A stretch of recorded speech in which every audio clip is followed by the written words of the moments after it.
Nakakalat ng tubig. Ang kalayuan sa kanila ay ang makina kaya naglaho ang sigaw ng tao at ang amoy ng pulis. May mga nagkakwentuhan, nagsusugal, ang iba'y nagmamasid sila at ang tanawin nilaraan.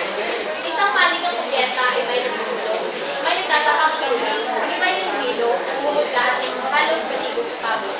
Paraon pa rin ng estudyante sa daungan at lihan ng buwan.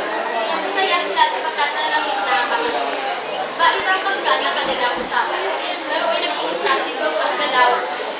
Sa paggalaw ng makina, hindi kaya ay akalan ng sa pisika o kaya bigyan pansin ng mga dalagang pelikulan o ang unang lalaki na iligtas ko at sila ng kapwentas ng kanilang. Dalawang mag-aaral ang nag-uusap ng sinsila. Hazel? Hazel? Sila ay kausap ng isang matanda na kaspa at hanggang sa kawayawan. Ang isa sa kawataan ay si Hazel, isang estudyante ng kusina at nila sa science. Mga alaga sa kusina. Isa naman ay sisigaling ng taas. Ang kuwan at may katay. Siya isang makatang na tapo sa kutulig. Siya ay isang malaki. Kapag ang isang sila ay ang iyabang sa Elizalesi.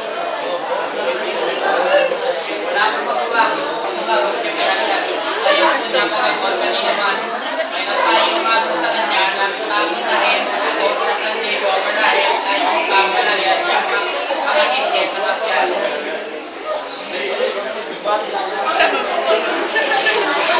Ang matalik na kaibigan at tayo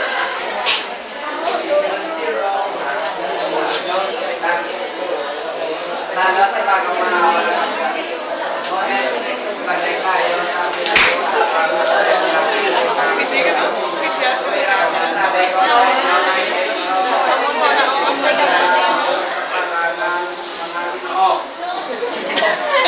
bakit po hindi?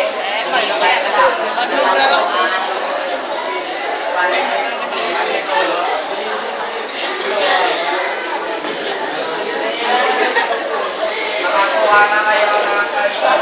Wala naman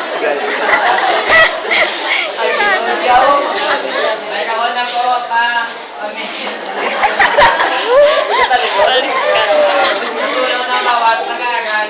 Ay sa kalalalang at ang iba'y masila. Si makakaig naman po ay alok kami ng bahay na aralan ang kanyang bahay.